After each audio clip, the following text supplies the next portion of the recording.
Yeah. All right, Gail, let's see. Are we recording? We are recording. See that thing right there? We're recording. Gale Picker, how you doing today?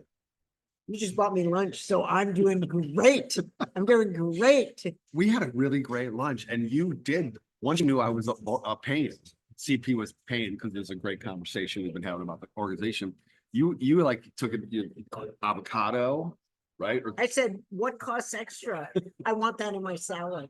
I mean, I do want the salami, but the yellow tomatoes cost extra. The avocado costs extra. I mean, it was a fabulous salad. it really was. So it's August 24th, 2024. We just saw 4 days of an incredible Democratic National Convention. And we were hosting some of that for folks on Zoom. We had some of our staff there. Gail, have you ever been to a Democratic National Convention? You should ask. I got elected twice from the state I was living in at the time, which was Virginia. I was Okay. living in the DC suburbs of Virginia, the home and the birthplace of the Ku Klux Klan. I was living there, and I got elected statewide both in 1980 As a delegate. as a delegate to go to the convention. Uh-huh. So the first, I'm gonna just, yeah. Yeah, go So for the it. first convention I went to, 1984, guess who got nominated? 1984? Yeah. Well, I assume you went to the Republican convention, so it was Ronald Reagan. Hello, sweetheart. I went to a Democratic. I know, of course you did. And it was Walter Mondale Yes. and Geraldine Ferraro. yes. Yes. And that started our trajectory where we are today. Absolutely. Yeah. So you're here, we're sitting here having lunch because you're an incredible supporter, member of our community, big sister. You're also part of our advisory council Right. for Common Power. And you and I met way back in 2020 in an airport in Iowa Yes. after the caucuses. And we all love you. Everybody loves Gail, and you're a great, great person, part of our community. Yes. So I wanted to do this podcast because we like to feature people in our community. I wanted to do it with you, and we were going to have lunch. And then you tell me that you're there when Ferraro gets nominated, right? So can you take us back to then and then connect it to today? Well, I can do my best. So let me give you the picture. So I'm one of the delegates. This is my first time being a delegate to a national convention. Sure. And a national convention is like a really, really, really, really, really crowded airport where everybody is trying to get to their plane right at that minute. I just want to make sure we're recording. Okay, we're good. So, Just wait a second.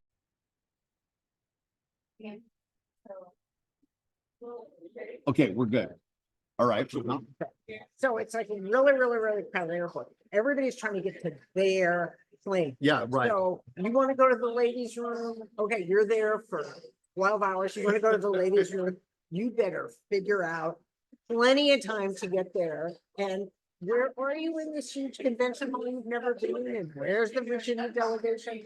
And the other thing about the Virginia delegation in those days was that all the African-American people sat on one side Oh, really? and all the white people sat on the other side. 1984. Yeah, 84. And if you had said to me, a nice Jewish girl from New York, that was what was going to happen, I would have said to you, you're full of shit. But the fact of the matter was that is what happened. And at some point, They were all in the Virginia delegation area, but they were like in two clusters. yeah, very distinct and obvious clusters. Okay. And I decided that I was going to sit with African American people. And that was a very interesting learning experience for me about racism. So in 1984, I was 34 years old. I had worked in politics, and I thought I knew a thing or two, like a lot of 34-year-olds do, but I didn't. And that's really all I'm gonna say about that. Okay, And if you want to learn a thing or two about racism, you can either join a delegation in 1984, like the Virginia delegation, or you can go on a Come Power trip with Dr. Terry Scott, either Okay. or. The second thing I want to say is that we were just beginning to get the feel for how women could really take charge of this political space. Hmm. And any space that is a space that offers power just by your membership in it is very carefully guarded by those who own that space. Okay, Because it offers power. yeah. Money, Comfort, power, security, right? So we women had been assistants Okay, and helpers. I'd worked in the Senate, and that was how you didn't get real power. You got power as a result of some connection with some senator I was mayor. So here we are, and Ferraro is chosen yeah, as an independent, powerful. uh-huh, And it was, I just have to tell you, that all the women started screaming and crying. All the women stood up Okay. and just started screaming and crying and waving Ferraro flags. Because it was so unbelievable when we knew it was gonna happen, but when it actually happened, what that meant to us, to have that space open to us, who had fought for so long, was, it just is an inexplicable feeling of your liberation has come. wow. So, Okay, so that's amazing. All of that is amazing. Then let's just leapfrog like lily pad, kind of lily pad to lily pad to moments that, because we only have, a certain amount of time on the podcast. To Clinton in 2016, Hillary Clinton in 2016, becoming the first major party now female nominee, always been males. And then to Kamala Harris, who's the second woman to be nominated by a major party, first woman of color. Okay. How would you, just if you told us a little bit about the Ferraro movement there, what was Clinton's like for you?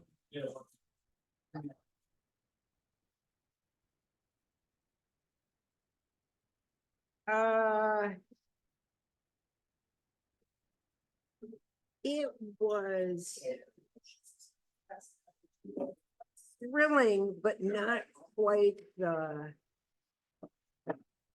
we had come so far and women had taken so many spaces that it seemed almost like, yep, it's time. Okay. But it wasn't so amazing and new to me.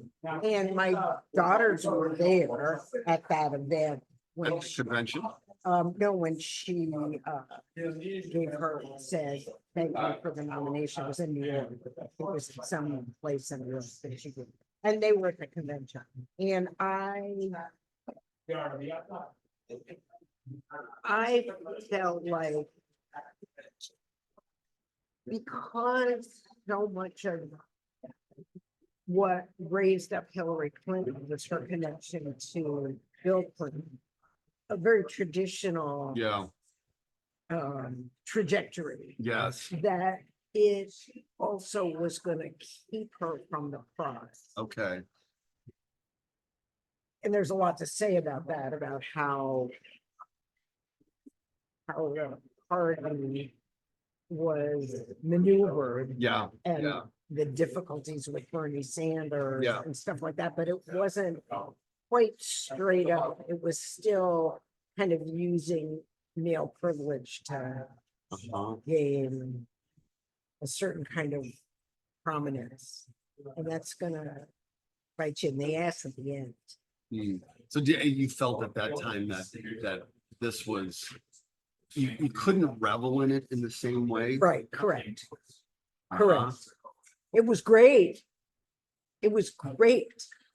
But it was a great with hesitation. Okay, okay. Well, how about now?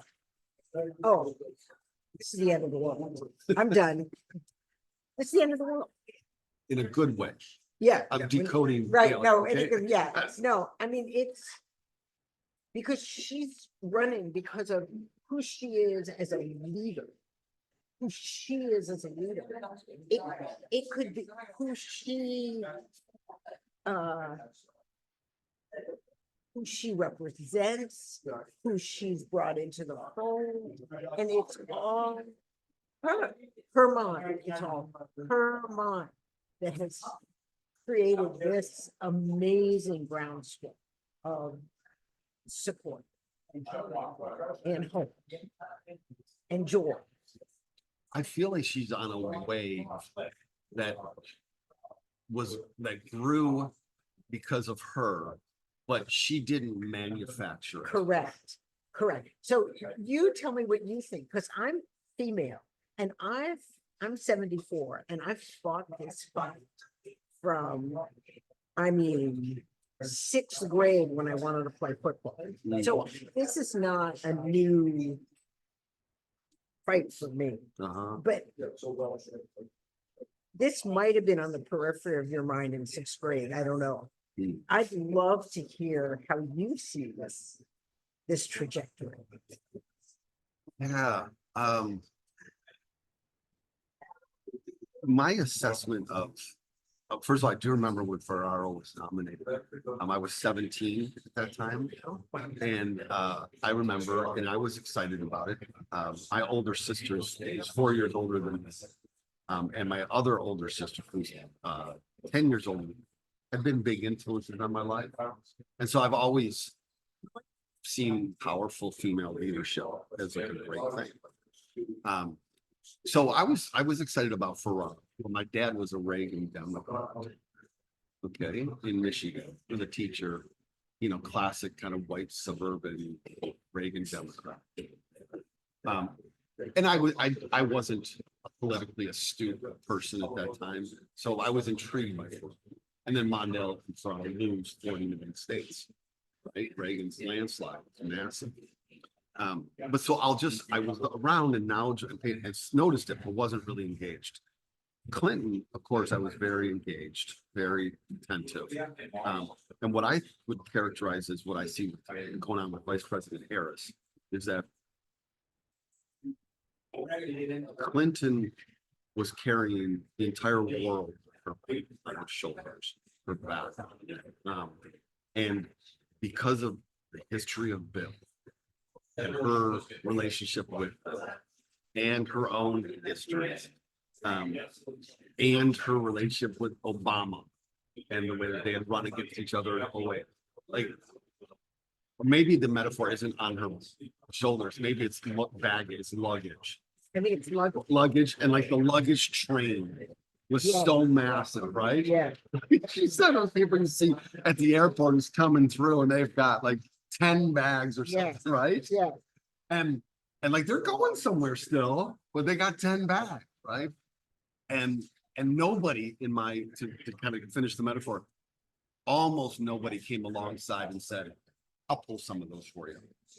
I'll pull some of those for you. Maybe, and for whatever reasons, lots of reasons that was the case. In this case, I see that like Harris is riding much lighter. Her luggage, she's got some, but it's luggage that moves very adeptly. She can maneuver it in lots of ways. And also, she's got like this group of people in front of her that sometimes you see on TV and sometimes you don't because they're off camera. Who are busy clearing the whole damn airport for her. All right. They're locking it down. And so she's not coasting through because it's a very difficult thing still. But she's got all of this team from the way her husband shows up to all of these sororities that have her back, to all of these calls for Harris, started by black women who went with Harris to white women to, comedians to white dudes. And I was on the white dudes one, and I was moved by it. So she's got all these people in what Wall said, using his metaphor, they're a blocking and tackling for her. All right. And why she has that and why Clinton didn't have that isn't got 1,000 reasons to it, I'm sure. Okay. But she does. And then still, she is not, maybe they're all out there because she's like commanding them too. So it is like organically they're there, but also she has said, I want you on my left. I want you on my right. There's a famous scene in the Avengers where you think they're going to lose. And then at the end, they say, we're on your left. We're on your left. And they're like, they all rise up, right? But still, Captain America is leading them. All right. And she's Captain America here. All right. And she's redefining what it means to be Captain America. And they're all together, but they're cued from her. Right. But what's interesting about that, to me, so she's got the whole team and she's cueing them.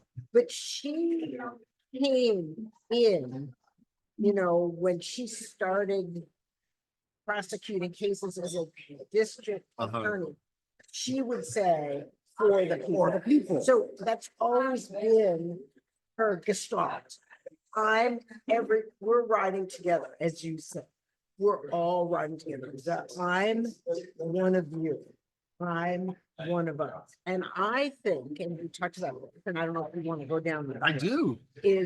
I think that has a particularly class flavor. That if you're a person who can be completely and utterly inclusive, then you're a person who knows you need people. And if you're a person who's from a class background where you're encouraged to go it alone, not ride together, rise in a certain individualistic, it's all you way, then that's. So you're saying, and I'm intrigued that you're putting class in this. So I want to ask you say a little bit more about that. But before we get to the class dimension, you're paradigmatically, you're saying her for the people worldview is one that positions her among the people. Yes. Right? Yes. And in her speech on Thursday, she said that was her opening third of the speech. Right. And when she accepted the nomination, she said, on behalf of. Yes. On behalf of, and she had like 10 on behalf of. Yes. Right. And I could tell what she was doing rhetorically. And I kept wondering, when's she going to stop the on the behalf of and say, I accept. But she had so many. And then she contrasted to Trump has only ever had one client himself. Right. Yes. So that you're saying that of the people, for the people identity that is her is both authentic and be determinative. Yes. You think? Yes. Yes, absolutely. And I think that because in the United States, we don't have conversations about class. And how is class the thing here? Why do you think class is what makes this so?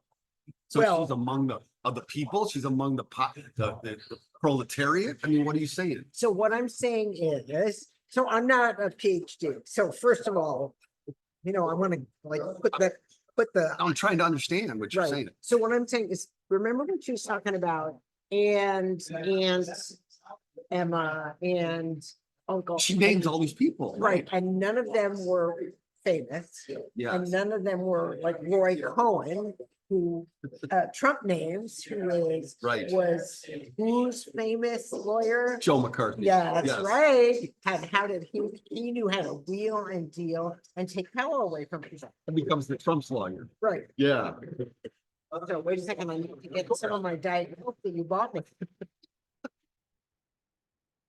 But I guess what I'm saying there is, so she grew up where that was a requirement. Kamala Harris. Yes. Uh-huh. And I think that when she was talking about her growing up, she was also talking about her class background. That if you need other people, so you can't make it on your own. Uh-huh. Because you can't afford childcare. So you can't afford to leave your job on time to pick up your kid from childcare if you have. Yeah, So yeah. then you need a whole community. You need to build a community. You have to understand how important that community is to you. And that's what, that's her understanding of that in her gut is from her class background is that's my cousin. Okay. I don't know. I haven't done any studies, but I think that remember when Bill Clinton said, don't count his lies, count his eyes. Yes. So the eye of Donald Trump is indicative of the eye of Elon Musk and the eye of Jeff Bezos is that this sense of entitlement, this sense of privilege, this sense of it's me. It's remember when Obama said, President Obama said, or no, actually, you know who said it first? Elizabeth Warren, my hero, when she said, you didn't build that road. That the resources that come to you aren't what you notice in the owning class. You notice your own capacity. And and in middle class, the resources that come to you are provided to you are so necessary. You have to pay attention to them. And so you think that manifests for Kamala Harris and how she's running this campaign? Yes, I absolutely do. Uh-huh. I absolutely do. And I think it manifests in the way campaigns have been run in the past. And I think that people who understood how their class background helped and hurt them, people like we mentioned to you before, Franklin Roosevelt, were called traitors to their class because his goal was to institute Social Security, make sure that everybody was okay. And so then the leader sees themselves as part of a community. Yes. Of a collective, part of a collective. Also, the people in that collective see the leader as one of them. Yes. Right? Yes. That's why you have a PhD and I don't. When you say those kinds of things in that way, it's so good. And so the way in which people clear the road for her or are like Michelle Obama, in my view, was clearing the road for Kamala Harris. Hillary Clinton was too on Monday night, right? Yes. And I don't recall anybody in 2016 doing that for Hillary Clinton. Okay. Or Geraldine Ferraro. Or Geraldine Ferraro. Sure. I mean, Geraldine Ferraro was just out there with her partner who had, 47 lawsuits against him because he kept never paying the IRS. And they have to carry all that luggage with them. Right. Right. Exactly. Right. So it's really interesting to me the way in which this campaign that Harris is running, including the convention, as far as I know and think I understand Kamala Harris, which is only limited, but I have been paying attention to it for several years, seems authentically like her campaign, her convention. Like it's joy, but then she was determined to bring strength on Thursday night. So the entire Thursday night was about strength. You have Alyssa Slotkin saying we're the damn United States of America. You have military veterans on the stage before Harris speaks. She talks in the strongest of terms about, she wants to have a military that is the most lethal. Yes, wasn't that a good word? Right, in the world, and people are not sure what to do with this, No, right? I know, you could see people kind of go, whoa. Yeah, because Ella, is it Ella? Yes, yes. Doug's daughter, her stepdaughter, no, right? Right, I know. I think it's having a family be there, having to represent you. I mean, your kids don't represent you. They just they go, yeah, or my kids. Yeah. Oh, wow. But Ella has to carry. Yeah. Yeah, no. So Harris is, in my view, is she and her people around her have constructed a campaign that is, I think, distinctly her. Tim Walz's selection.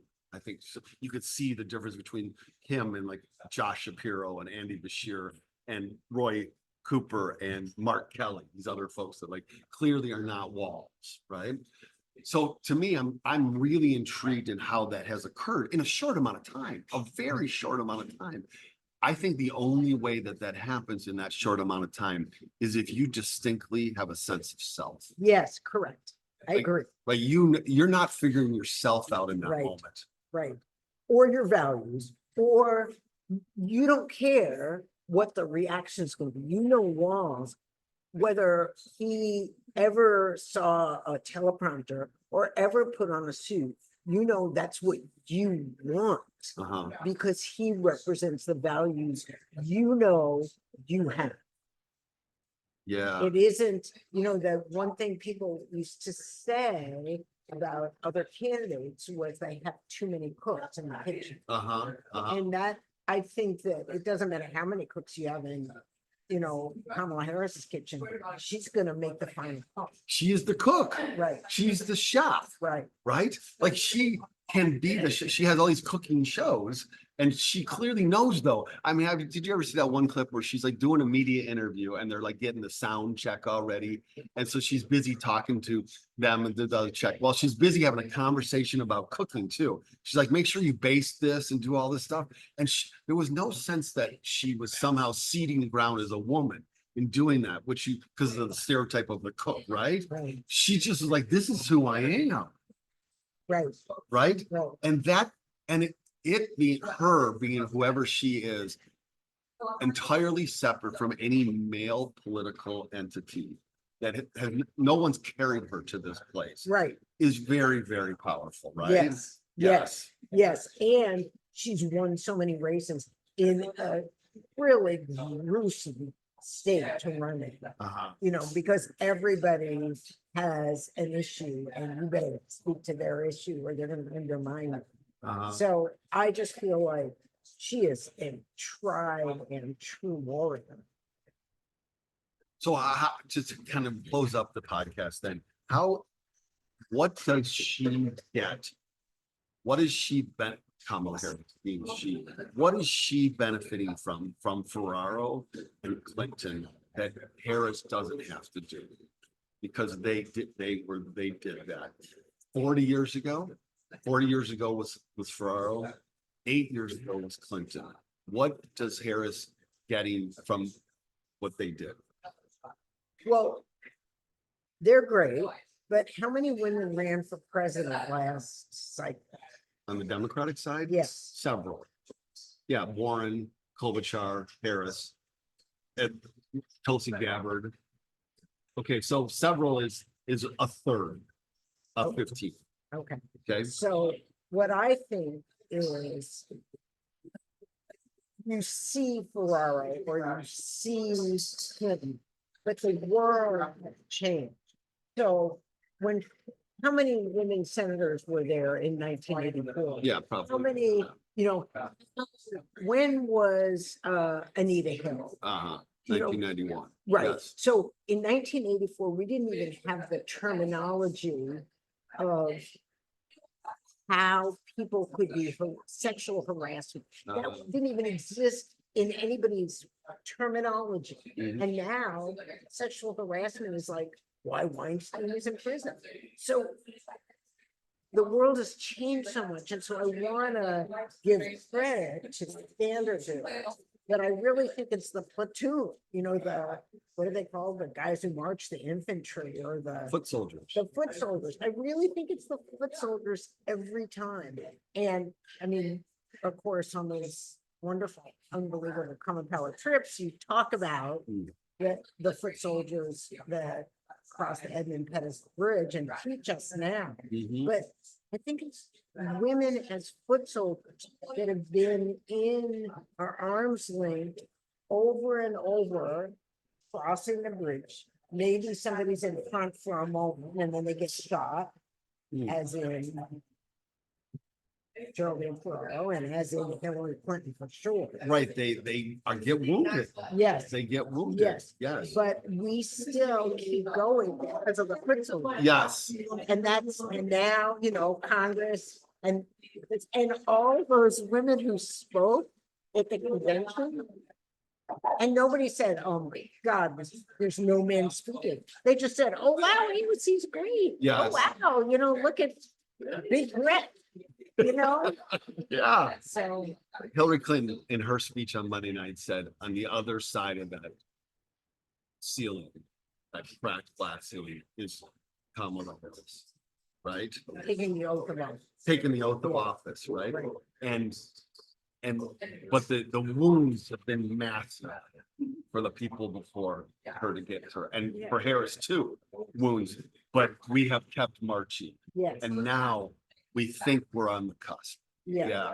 yes, but it's inevitable. I mean, I think, I mean, I don't know, I think it's gonna happen, but if it doesn't, it's inevitable because everybody's gonna keep marching. All right, all right, all right. That's the slogan or one of them of the Southern Poverty Law Center. The march continues. Right? Yeah. Thank you, Gale Picker. Thank you, David Donkey. High five. Yes. All right. We'll see y'all later.